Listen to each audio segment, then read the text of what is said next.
Well, we just do this. We're just gonna do this. Yeah, Chris Courtney here, New Pragmatic. Hope you're having a great morning where you're at. It's the pre-show to the feedback loop. Well, it's a light loop. I'll be completely honest with you.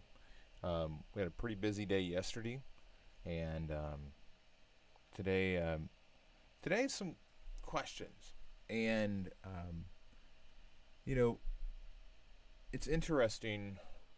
It's interesting seeing the difference in how people react to um, training they get from different places. I always get a sense of what it's like to go to a different school when I see the work and the questions from students that come through, because everybody's gotten an education somewhere before. Okay, I mean we've all, myself included, we've all went to school somewhere. We've all worked with people. Maybe you learned a lot at your last job, and you can tell where a person's at. You can tell what they've learned by the questions that they ask. So often it isn't about really being perfect on the job. It's about asking the right questions. And Lisa's got some questions this morning that that we're going to jump into. Um, Luckily, she submitted work today, um, so it gives us something to chew on. But it's less about a technical um, discussion that we're going to have related to something in the program. Lisa's very much in the career mode, so she's working on things that are not necessarily part of any particular chapter or exercise um, in the program. Now there are things that we're going to reference here that are going to help her out, but it's interesting because it kind of gives me an idea of what it might have been like to sit in that other classroom. So we're gonna go over a few things there and make sure that we get her squared away. I am mainly just watching for CouchBot to fire here as we move forward. I do hope that you're doing well where you're at. Things are, yeah, there's CouchBot right there. Things are going well here. We're gonna finish up a video today, and we are. You're probably seeing a lot of social media posts starting to float about. I'm on a back and forth release cycle right now. Releasing over LinkedIn, then going back over to Twitter, then going back to LinkedIn, then going back to Twitter.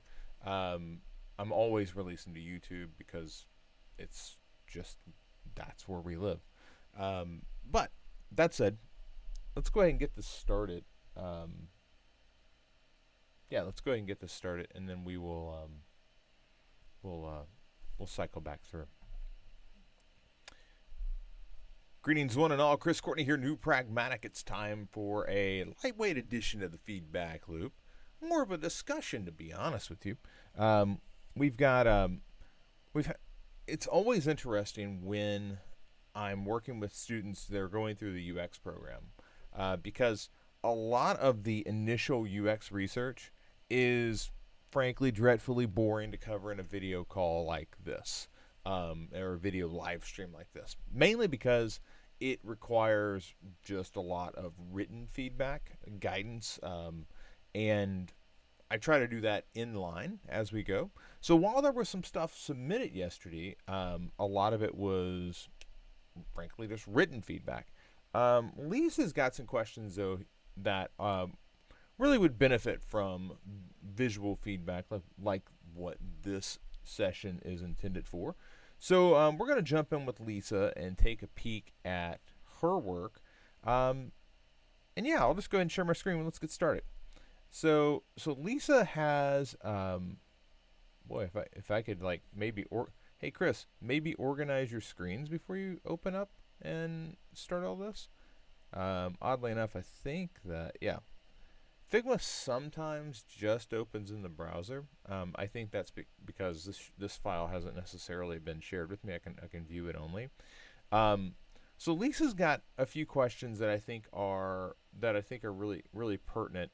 If we drive down here, I'm not sure how to get fields that are typable for each form. Also, is there a way to show documents enlarged when they turn the phone sideways? Am I overthinking it? Does it need does it need that feature? How robust does the prototype have to be? Just one path A to B, and you ask the user to take, or do you let them freestyle? Like these are these are questions that show a lack of process. Okay, and what I mean by a lack of process is you you should determine early on what you're going to be testing and the features that you need to have in your wireframe. When we come over here to the new Pragmatic UX program, what you'll see here is right around, we go through and we look at competitors and we do our analysis and surveys and user interviews, and this affinity diagram is always interesting because it's basically taking all of the steps that come before it and saying, okay, let's converge. Let's take, we've been divergent up to this point. Now let's converge.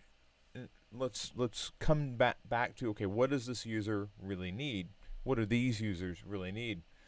You create personas so you better understand, what's driving them, what they're frustrated with, and then these user stories come up.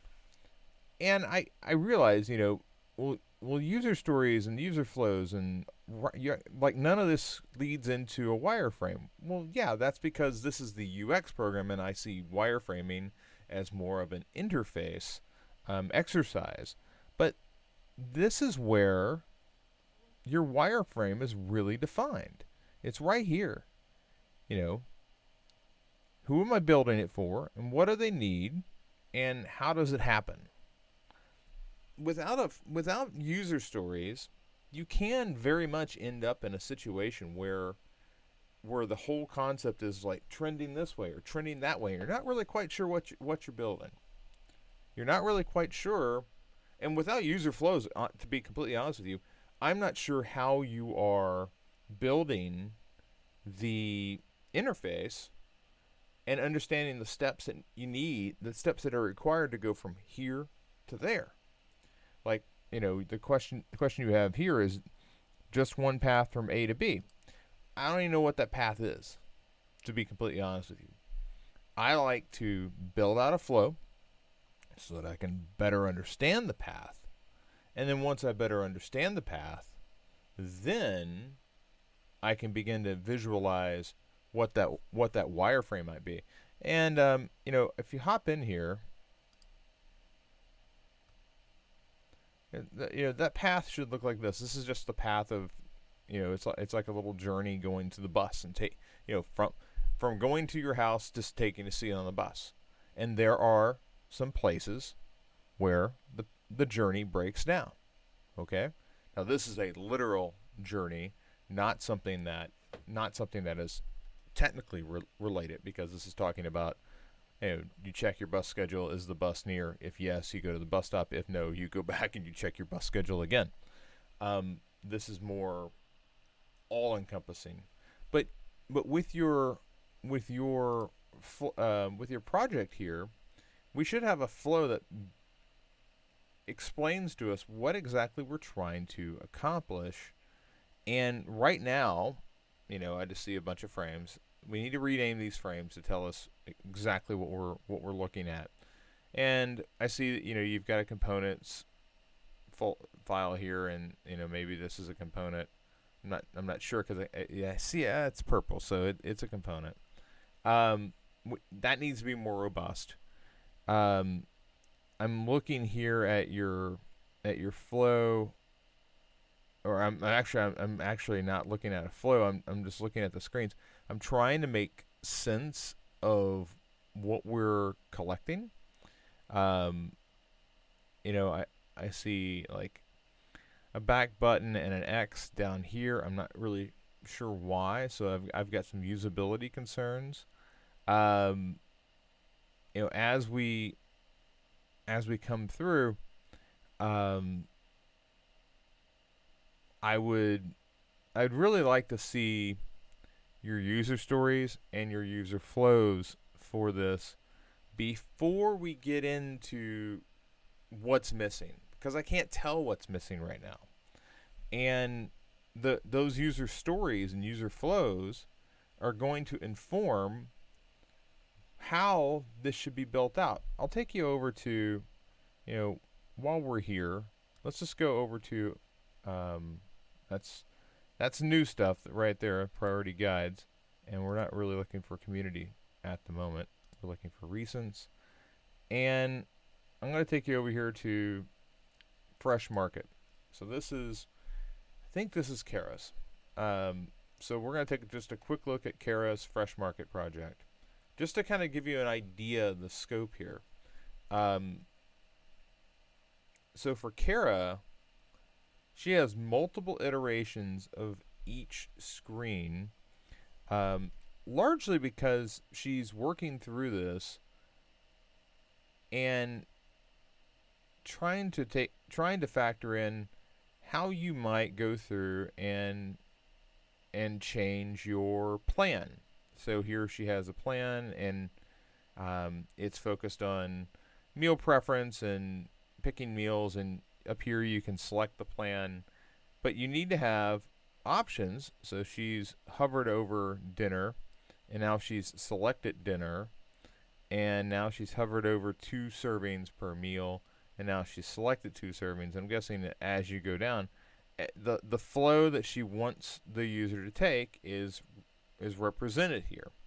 And then once you get, like, you'll see this go from the light pastel orange to the vibrant orange.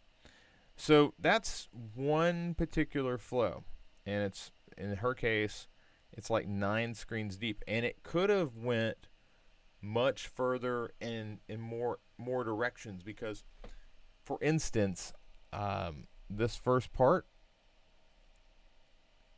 pick a meal preference, lunch or dinner, right? Well, that's one. That's one. That's two possible screens. 2 times 4, that's 8. Times 4, so 8 times 4 is 24. 24 times 7, and you can see how this could be over 100 screens. This one flow, if in fact I was letting them make all the options or select all the possible variables that I wanted them to. I don't necessarily think that you have to do that. I think what you're mainly testing for is, if I ask them, hey, can you create a meal plan? Can you go onto the site and create that order? Another thing is, over here, can you access the details for the menu, or can you access the details for a menu item? And what we're really asking for is, can you get to this screen? Can you get to this screen? And if you can't, then that tells me I need to work on the interface, because people can't logically figure out how to get to the ability to view the menu details. Right now, when we come over here, when we come over here, I don't know what you're testing for. So it cannot and should not be just one steady flow. I think it would be fine for you to have this all flow together, but my point is, there will be journeys inside of this. It'll all be connected together. It'll probably all come back through probably this screen. I don't know what this screen is. Looks like an intro screen, but I'm guessing. These aren't labeled. So you need to go through and adjust the label so that we know what we're looking at. And then once we know what we're looking at, we need to know the 4 or 5 things, key user stories you are going to try to be testing.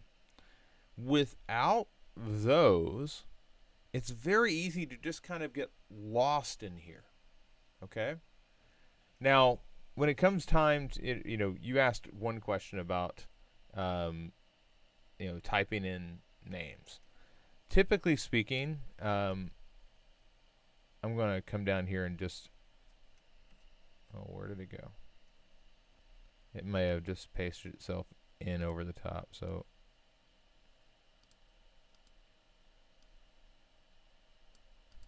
I can't. I can't edit it.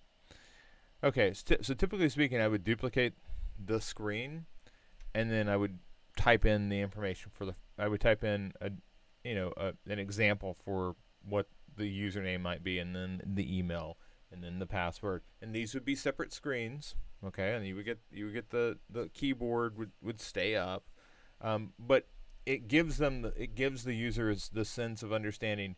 Oh, okay, I click this field, and then I hit next, and I work my way through this form submission. Not I literally type my name in.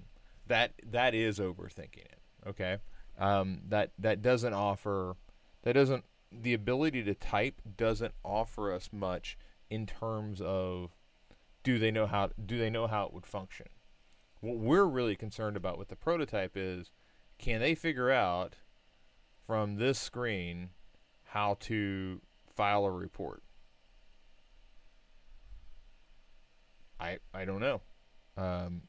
And also, more importantly, I don't know that that's a test that you're trying to run, because I don't know what test you're trying to run.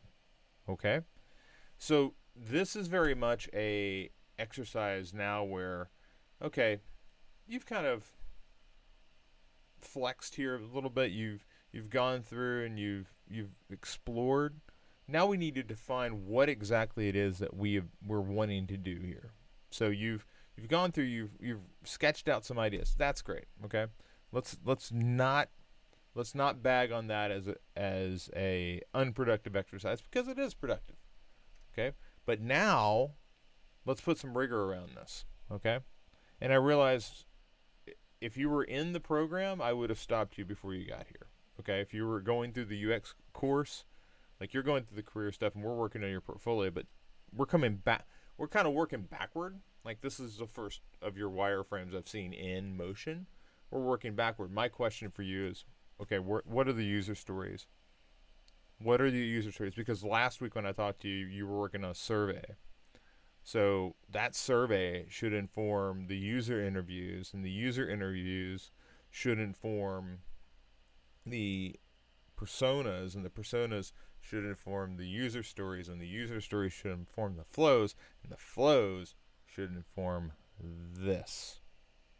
So we got to back this truck up before we get into this. Okay?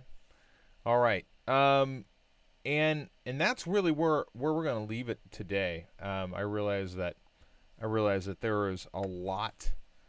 There's a lot more that we could dive into there, but it's vitally important that we understand that when we're building projects and we're building prototypes, it isn't just let's jump in and start drawing boxes.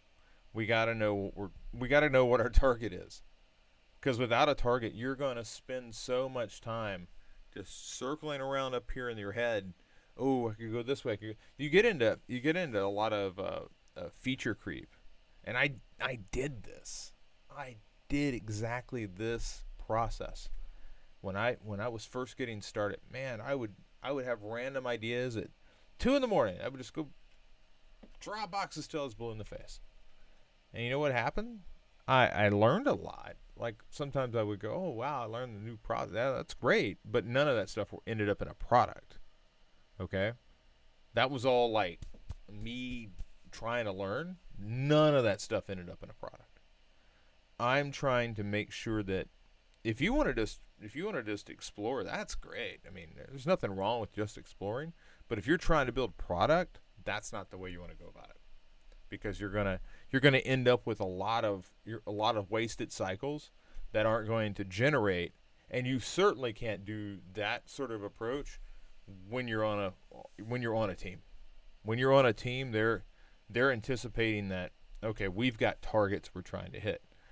In this particular case with Crash App, you have not identified those targets yet.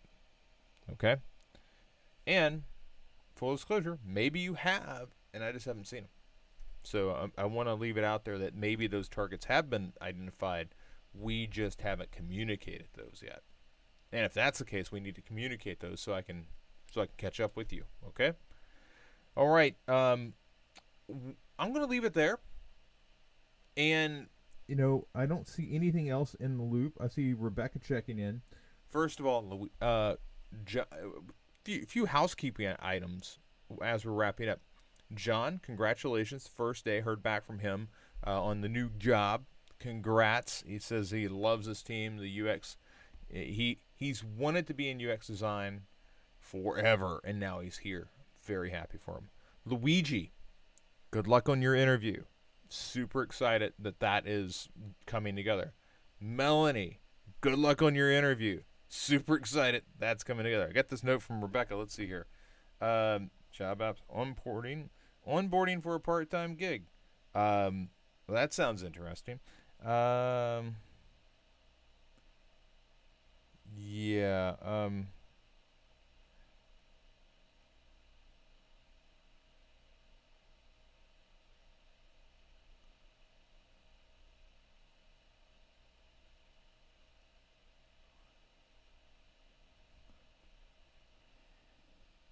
Yeah. So Clients, first of all, she's got an issue with a client, and clients are when her client's having a password issue.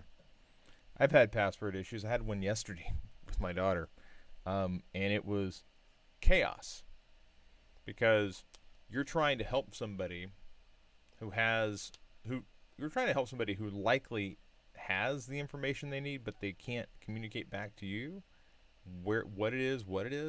Um, in the case of the client, and in the case of the 12-year-old daughter, it doesn't matter who's wrong. As a pro, we have to hold it together. Now, I did not do a great job holding it together, mainly because passwords freaking stress me out, as they do most people. Now, I gotta do a better job of that. But I know in a professional environment, I would have been way cooler. But Rebecca, that's a real thing there. Um, the key is, I would always guide instead of guiding the client to the, can you remember the password thing? I'd guide them quickly to, have you reset the password? Because reset's something that everybody can do. Not a lot of people want to do it, but it's easier to get them unstuck. If you stick too long on, it might be this password, that might be that password, they could lock up their entire system, and depending on how the security permissions are set up. So I would encourage you to just guide them directly to let's just reset it real quick, and now that way you get unstuck, and I can get access to the stuff that we need to move forward. So that'd be my advice there. When in doubt, reset that bad boy, especially if it's their account. All right, everybody. Chris Courtney here, New Pragmatic. It's been great to have you along, and I've got a lot of meetings with some of you folks today, so I will see you then. And otherwise, if I don't see you today, if you're not on a call with me today, I'll see all of you again tomorrow. Take care.